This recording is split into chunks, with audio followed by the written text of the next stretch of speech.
Hi guys, நான் தான் உங்கள் கேகே பேசுகிறேன். திருப்பி வந்தாச்சு. இன்றைக்கி நம்ம ஜெசிகா ஜோன்ஸ் சீசன் 3 எபிசோட் 12 தான் வந்து பார்க்க போகிறோம். ஸோ ப்ரீவியஸான எபிசோடில் என்ன நடந்திருக்கும் நம்ம பார்த்துருப்போம். ட்ரிஷ்ஷுக்கு 3 நாளில் என்ன நடந்திருக்கும் அப்படின்றத வந்து நம்ம பார்த்துருப்போம். ஆனால் இப்போ நடக்கிற விஷயங்களில் ட்ரிஷ் நிறைய பிரச்சனை உண்டாக்கியிருப்பான். அது ஜெசிகா எப்படி சால்வ் பண்ண போகிறான்றதான் நம்ம பார்க்க போகிறோம். கதையோட ஸ்டார்டிங் சீனில் ஜெசிகா வந்து ரிலீஸ் பண்ணுறாங்க. எதுக்காகனா, இந்த நர்ஸ் பாமரை சாவடிச்சிருப்பான்ல, அவன் வந்து இன்னொருத்தனையும் சாவடிச்சிருப்பான். ஸோ அதை வந்து போலீஸ் கண்டுபிடிச்சிருப்பாங்க. எது மூலியமானா பேட்ச் வந்து அங்கே கிடக்கும், நர்ஸ் பாமர் பேட்ச் வந்து. ஸோ ஜெசிகா வந்து கில்லர் கிடையாது, ஏன்னா அவளை வந்து போலீஸ் வந்து அரெஸ்ட் பண்ணி வச்சிருந்தாங்க. அந்த நைட்டில் வேற ஒருத்தன் செத்துருக்கான் இல்லையா, அதனால வந்து இவன் மேலே தப்பு இல்லை அப்படின்னு சொல்லிட்டு தான் இவளை ரிலீஸ் பண்ணுறாங்க. அதனால இவன் என்ன பண்ணுறான், ஸ்ட்ரெயிட்டாக வீட்டுக்கு வந்துடுறான். வந்த உடனே தான் தெரியுது எரிக் வந்து ஏதோ ஒரு விஷயத்த சொல்லணுன்றதுக்காக ஃபர்ஸ்டே வந்துட்டு இங்கே மயக்கத்தில் கிடக்குறான். ஸோ அதனால வந்துட்டு எரிக்கிட்ட என்னன்னு சொல்லி கேட்கும் போது தான், நான் தப்பு பண்ணிட்டு ஜெசிகா, ட்ரிஷ்ஷை இந்த வழியில் கொண்டு போனது நான் தான் அப்படின்னு சொல்லிட்டு எல்லாத்தையும் ஒத்துக்கிறான். அப்புறம் நடந்த விஷயத்த சொல்லிடுறான். அப்படின்னு சொல்லிட்டு அவன் வந்து புலம்ப ஆரம்பிக்கிறான். அப்போ வந்து சரி, இப்போ நடந்து போச்சு, வேற என்ன பண்ணுறது, அவளை காப்பாற்றணும், வேற என்ன பண்ணலாம் அப்படின்னு சொல்லி சொல்லும் போது தான், அவளை காப்பாற்றுறதுக்கு கொஞ்சம் கஷ்டம்தான். ஏன்னா எனக்கு அந்த கில்ட்டி பீப்புள்ஸை பார்த்தா வைப்ரேட் ஆகும் பார்த்தியா மண்டைக்குள்ள, அது வந்து இப்போ அவளை பார்த்தா லைட்டாக வர ஆரம்பிச்சுட்டு இருக்கு அப்படின்னு சொல்லி சொல்லும்போது, வர ஆரம்பிக்குதுன்னா எவ்வளோ பர்சன்டேஜ் இருக்கும், 10லேருந்து சொல்லி பார்க்கலாம். 10லேருந்துனா ஒரு 5% இருக்கும். ஆனால் இப்போது யாரை கொல்ல போகிறேன்னு எனக்கு தெரியும் அப்படின்னு சொல்லிட்டு போயிட்டா அப்படின்னா அவள் கண்டிப்பாக சேலஞ்சர் தான் போவா. சரி, சேலஞ்சரை கொல்ட்டானா கண்டிப்பாக ஹீட் வந்துடும் அவளோட கில்ட்டினஸ் அப்படின்னு சொல்லிட்டு அவன் சொல்கிறான். சரி, நம்ம என்ன பண்ணுறதுன்னு பார்க்கலாம் அப்படின்னு சொல்லிட்டு எரிக்கிட்டே சொல்லிட்டு அங்கேருந்து கிளம்புறா. இந்த மாதிரி கதைகளை தான் உங்களுக்கு கொடுத்துட்டே இருப்பேன். அதுக்கு நீங்கள் ஒன்றே தான் பண்ணணும், இந்த மாதிரி ஒரு சேனலுக்கு உங்கள் ஃப்ரெண்டுக்கு வந்து ரெஃபர் பண்ணுங்கள். அதுவே எனக்கு ஒரு பெரிய சப்போர்ட்டாக இருக்கும். சாரா பாய்டு இயக்கத்தில் 2013 வந்த சீரிஸ் பேர் தான் இந்த ஜெசிகா ஜோன்ஸ். சரி, பல பேசாமல் கதைக்குள்ளே போயிடலாம் வாங்க.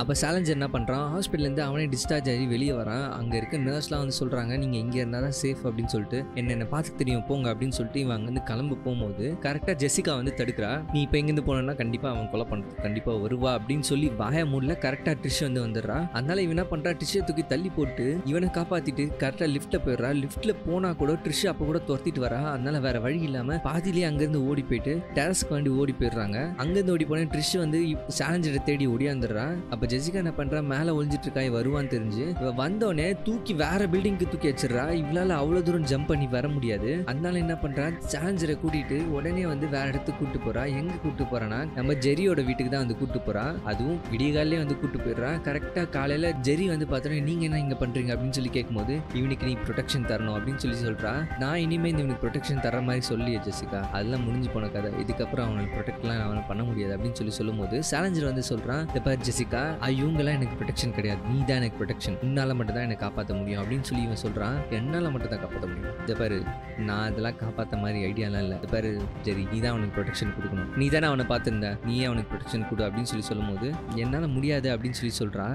நீங்க என்னவோ பேசிட்டு போங்க, ஆனால் ஒன்று மட்டும் புரிஞ்சுக்கோங்க, அந்த மாஸ்க் போட்டவங்களை தடுக்கிறது உன்னால மட்டும்தான் முடியும் ஜெசிகா, ஏன்னா நீ தான் அவளை ப்ரொடெக்ட் பண்ணணும்னு நினைக்கிற, அதனால தான் சொல்றேன். நான் பொறுமையா இங்கேருந்து நடந்து போறேன், நீ கண்டிப்பா என்ன ப்ரொடெக்ட் பண்ண வருவேன்னு நினைக்கிறேன் அப்படின்னு சொல்லிட்டு அவங்க வந்து கிளம்புறான். அப்போ ஜெசிகாவும் கிளம்பும்போது ஜெரி வந்து கூப்பிட்றா, நான் வந்து டெமெட்ரின்னு ஒரு பர்சனை வந்து பிளாக்மெயில் பண்ணுறதுக்காக ட்ரிஷ்ஷை வந்து யூஸ் பண்ணிக்கிட்டேன், ஆனால் அதுக்கு அவ என்னை தப்பாக தண்டிச்சிருவாளா அப்படின்ற மாதிரி இவன் கேட்குறா. எனக்கு தெரிஞ்சு நீ அவளுக்குலாம் ஒர்த்தே இல்லை, அதனால் கவலைப்படாத அப்படின்னு சொல்லிட்டு இவன் அங்கேருந்து கிளம்புறா. அதே டைம் மேல்கம் சீன் காட்டுறாங்க. மேல்கம் வீட்டு கதவை வந்து எரிக் வந்து தட்டுறான். இவன் எதுக்கு தட்டுறான் அப்படின்னு சொல்லிட்டு இவன் ஓப்பன் பண்ணி பேசும்போது, இதை எரிக் அவள் இங்கே இல்லை, அது எனக்கு தெரியும், அவள் கால் பண்ணா அதனால தான் வந்தேன் அப்படின்னு சொல்லி சொல்கிறான். சரி, என்ன விஷயம் சொல்லு, அவள் சில விஷயத்துக்கு ரெடியாக இருக்கணும்னு சொன்னான். இரு எரிக், நீ யாரை பற்றி பேசுகிற, ஜெசிகாவை பற்றி? ஓ, நீ யாரை பற்றி பேசுகிற?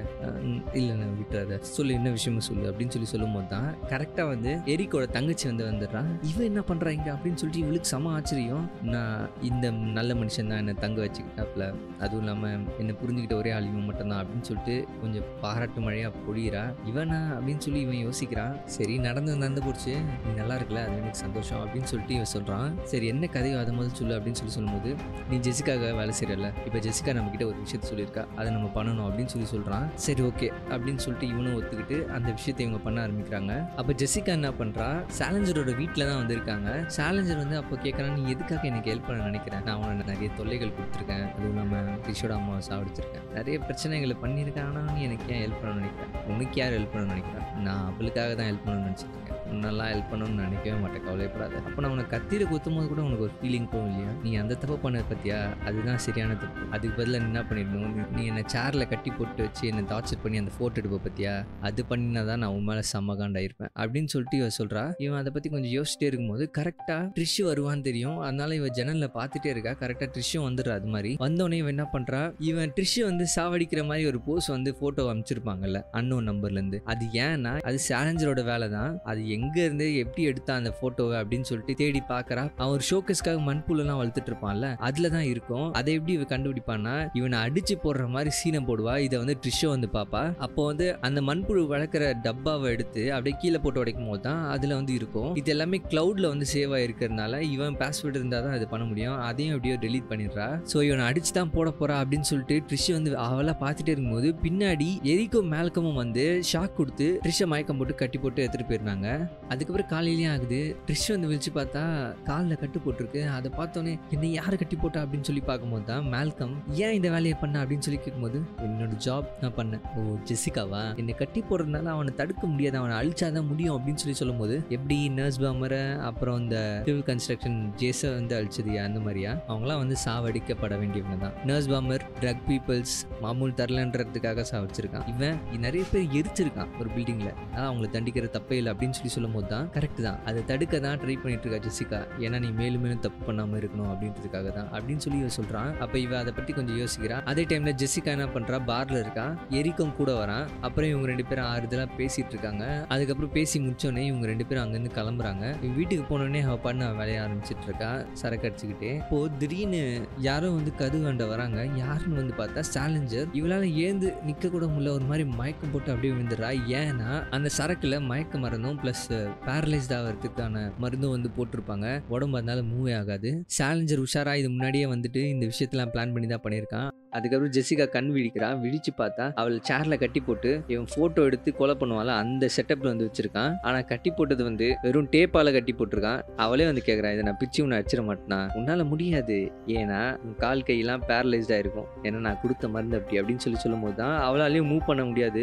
அதுக்கப்புறம் இவங்க நடந்த விஷயத்தெல்லாம் பேச ஆரம்பிப்பாங்க. இவன் வந்து ட்ரிகர் பண்ணி எப்படியாவது இவளோட பயத்தை வந்து வெளிக்காட்சி அதை போட்டோ எடுக்கணும்னு நினைப்பான். அதே மாதிரி பண்ணியும் போட்டோ எடுத்துருவான். அதே டைம்ல தான் ட்ரிஷ் வந்து மேல்கம் கிட்ட பேசிட்டு இருப்பான். அவ பேசிட்டு இருக்கும் போது அவன் கேர்ள் ஃப்ரெண்ட் விட்டு போன கதை எல்லாத்தையும் வந்து சொல்லி மனசு ஆறுதலாம் வந்து ட்ரிஷ் கிட்ட பேசிட்டு இருப்பான். இப்ப சொல்லு ட்ரிஷ், நான் வந்து என் கேர்ள் ஃப்ரெண்டை ஏமாத்திட்டேன், ஏன்னா அவளுக்கு லாயலா இல்ல, நான் வந்து கில்ட்டி பர்சனா சொல்லு நீ, ஏன்னா அவளுக்கு பிடிச்ச வேலையை நான் செய்யல, எனக்கு பிடிச்ச வேலையை நான் செய்யணும்னு நினைக்கிறேன், அதை என்னை டார்ச்சர் பண்றான், நான் வேணான்னு சொல்லிட்டு போயிட்டேன், இதுக்கு நான் செத்து போயிடலான்னு எனக்கு தோணுது அப்படின்னு சொல்லும் போது இதெல்லாம் ஒரு விஷயம்னு போய் சாவியா, அதே தான், அதே மாதிரி அவங்களையா நீ சாவடிக்குன்னு நினைக்கிறேன் அப்படின்னு சொல்லிட்டு இவன் வந்து சொல்றான். உனக்கு புரியல மேல்கம், இது நான் உனக்கு சொன்னா புரியாது அப்படின்னு சொல்லும் போது அது எப்படி புரியாது சொல்லு அப்படின்னு சொல்லும் போது தான் ட்ரிஷ் வந்து ஒரு கதையை சொல்றா. ஏன்னா அதுக்கு வந்து சின்ன வயசுல நடந்தது. அவங்க அம்மாவும் அப்பாவும் ஒன்னா இருக்கும்போது அவங்க அம்மா வந்து ரொம்ப ஃப்ரெண்ட்லியா இருப்பாங்க. ஆனா அவங்க அப்பா வந்து இவன் மேல கை வச்சதே கிடையாது.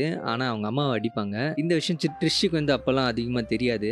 அப்புறமா ஒரு நாள் அவங்க அம்மா வந்து ரத்த கரையோட இருக்கும்போது ட்ரிஷ் வந்து பார்த்து பயந்துருக்கா. அப்போ இவங்க அப்பா வந்து இந்த மாதிரி பண்றதை பார்த்துட்டு அவளுக்கு ரொம்ப கடுப்பாயிடுது. அதனால என்ன பண்றா, அவங்க அம்மாவோட ரத்தத்தை கீழே பார்த்தோன்னே அந்த ரத்தத்தை மூஞ்சி தடவிக்கிட்டு பக்கத்து வீட்டுல போயிட்டு எங்க அப்பா என்ன அடிச்சிட்டாருன்னு சொல்லிட்டு போலீஸ் கிட்ட கம்ப்ளைண்ட் பண்ண சொல்லியிருக்கா. அதே மாதிரி கம்ப்ளைண்ட் பண்ணிட்டாங்க. போலீஸை வந்து அவங்க அப்பாவை அரெஸ்ட் பண்ணிட்டு போயிட்டாங்க. இந்த விஷயத்த அவங்க அம்மா தெரிஞ்சிட்ட பிறகுதான் என் பொண்ணு சின்ன வயசுலயே நடிகையா இருக்கா அப்படின்னு சொல்லிட்டு அவங்க அம்மா வந்து இவளை நடிக்க ஆரம்பிச்சிருப்பாங்க. இந்த விஷயத்த வந்து மேல்கம் கிட்ட வந்து சொல்றா. நான் பண்ணது தப்பா இல்லையா நீயே சொல்லு, எங்க அப்பா என்னதான் அடிக்க பார்த்திருக்காரு, ஆனா ஒரு வாட்டியும் எங்க அம்மா தடுக்க இருந்திருக்காங்க, இந்த விஷயம் எங்க அம்மா வளர்ந்த பிறகுதான் எனக்கே சொன்னாங்க அப்படின்னு சொல்லி இவன் சொல்றா. நீ கரெக்டான வேலையை தான் பண்ணிருக்க அப்படின்னு சொல்லிட்டு அந்த சீனை கட் பண்ணிட்டு அப்படியே ஜெசிகா சீன் காட்டுறாங்க. அப்ப ஜெசிகா என்ன பண்றா, ட்ரிஷோட அம்மாவை சாவடிச்ச விஷயத்த வந்து சொல்லி நீ எப்படி அவளை சாவடிச்சிருப்ப, குத்தியே சாவடிச்சிருப்பல, உனக்கெல்லாம் ஈவி இறக்கமே கிடையாதுல, உனக்கு அது பண்றதுனால ரொம்ப சந்தோஷமா இருந்திருக்கும்ல அப்படின்னு சொல்லி ரொம்ப அவனை ட்ரிகர் பண்ணி சொல்லிட்டே இருக்கா. அதை பேர் நான் அவளை வேம்ட்டு எல்லாம் சாவடிக்கல, உன்னை நான் பழி வாங்கறதுக்காக தான் அவளை சாவடிச்சேன் அப்படின்னு சொல்லிடுறான். ஓ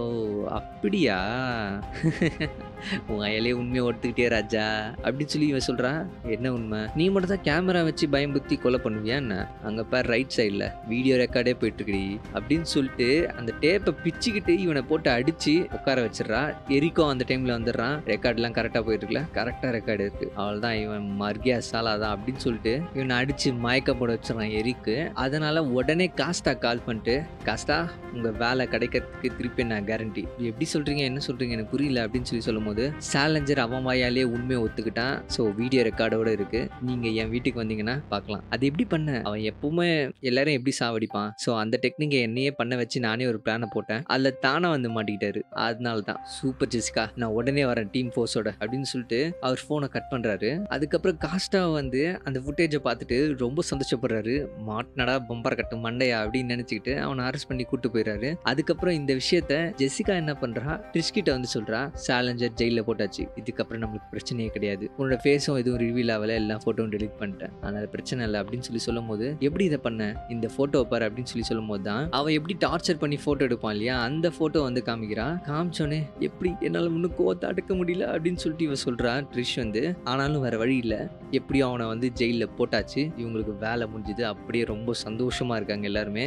அதுக்கப்புறம் ட்ரிஷ் ரெடி ஆயிட்டு அவளோட ஷூட்டிங் ஸ்பாட்ஸ்க்கு வந்து போறா. அங்க இருக்க கொலிக்ஸ் வந்து இவளை பார்த்தோன்னே ரொம்ப சந்தோஷப்படுறாங்க. திருப்பி வந்தது ரொம்ப சந்தோஷம், திருப்பியும் இது எல்லாமே ஓகே தானே உனக்கு, கண்டிப்பா எல்லாமே அப்படின்னு சொல்லிட்டு இவ சொல்லிட்டு, அதே டைம்ல இவங்க வந்து சேலஞ்சர் வந்து இப்போ கோர்ட்ல நிறுத்த போறாங்க. ஸோ அதனால வந்து எரிக் நீ வரியான்னு சொல்லி கேட்கும்போது, இல்ல எனக்கு லைட்டா ஹெட்டேக்கா இருக்கு அப்படின்ற மாதிரி இவன் சொல்றான். பரவாயில்ல, அந்த இச்சஸ் இருக்க தான் செய்யும், விட்டு பார்த்துக்கலாம் வரலனா அப்படின்னு சொல்லிட்டு இவ பேசிட்டு இருக்கும்போது கரெக்டா ஏதோ அண்ணன் நம்பர்லேருந்து கால் வருது. யாருன்னு பார்த்தா சேலஞ்சர் தான் ஜெயிலேருந்து கால் பண்ணுறான். பரவாயில்ல, என்னை எப்படியோ வந்து மேனிப்புலேட் பண்ணி என்னை ஜெயிலில் போட வச்சல, ஆனாலும் அவளை நான் போட்டு கொடுக்க மாட்டேன்னு எப்படி நீ நம்புறேன், அவள் ஃபேஸ் எனக்கு தெரியும், நான் இதை கோர்ட்டில் சொல்ல தான் போகிறேன், முடிஞ்சா என்ன வேணா பண்ணிக்கோ அப்படின்னு சொல்லி சொல்லும்போது, உன்னை விட மாட்டேன்டா அப்படின்னு சொல்லிட்டு இவன் சொல்கிறான். அப்படியே அந்த ஃபோனை இவன் வச்சிடறான். இவளுக்கு என்ன பண்ணுறதுன்னு தெரியல. இவனை பிரிசன்லேருந்து கூட்டு போகிறதுக்காக போலீஸ் வந்து இவனை கூட்டிகிட்டு போயிட்டு இருக்காங்க. அப்போ எலிவேட்டரில் பட்டன் அமுத்தி இவங்க வெயிட் பண்ணிட்டு இருக்கும்போது திடீர்னு ஒரு சவுண்டு கேட்குது எலிவேட்டரில். இது முன்னாடியே நடந்திருக்கு, அவ தான் எனக்கு வரான்னு நினைக்கிறேன், ப்ளீஸ் என்னை விட்டுருங்க அப்படின்னு சொல்லி கதற ஆரம்பிக்கிறான் சேலஞ்சர். அப்போ கது திறந்தோடனே ட்ரிஷ் தான் வந்து அங்க இருக்க எல்லாருமே அடிக்கிறா. அங்க பெரிய ஒரு ஃபைட்டே போகுது.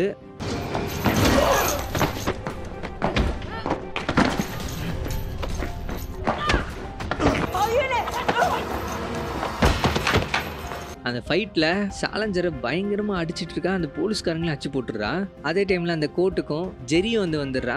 அந்த எலிவேட்டருக்காக வெயிட் பண்ணிட்டு இருக்கா. அப்போ அங்கே போலீஸ்கிட்ட இந்த எலிவேட்டர் இவ்வளோ நேரம் ஆகுது அப்படின்னு சொல்லி பேசிட்டு இருக்கும்போது, பழைய எலிவேட்டரில் மேம் அப்படிதான் இருக்கும் அப்படின்னு சொல்லிட்டு பேசிட்டு இருக்காங்க. அப்போ அந்த லிஃப்ட்டு கீழே சண்டை பயங்கரமாக போயிட்டு இருக்கு. அந்த லிஃப்ட் மூடுற டைமில் கரெக்டாக போலீஸோட கால் வந்து பட்டுறதுனால அந்த லிஃப்ட் மூட மாட்டேங்குது. அதனால ட்ரிஷ் என்ன பண்ணுறான், அந்த தட்டி விடும் போது இவன் வந்து அடிக்கிறதுக்கு ட்ரை பண்ணுறான். அப்போ ரெண்டு பேரும் பயங்கரமாக சண்டை போட்டுக்கிறாங்க. லிஃப்ட் மூணுன்னு இவன் அவனை போட்டு கொளுத்தி எடுக்கிறா. ஏன்னா பயங்கரமான சண்டை.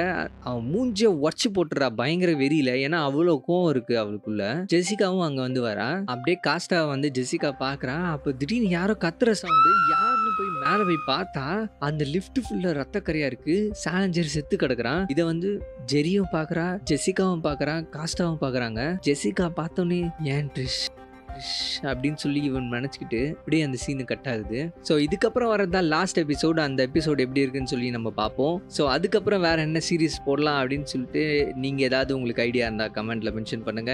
நான் எனக்கு தெரிஞ்சு ஃப்ரம் சீசன் 2 போடலாம், இல்லை சீசன் 3 போடலாம் அப்படின்னு நான் யோசிக்கிறேன். ஸோ அது உங்களுக்கு ஓகேனாலும் கமெண்ட் பண்ணுங்க. ஸோ அது வரைக்கும் நான் உங்க KK, shining of KK, bye.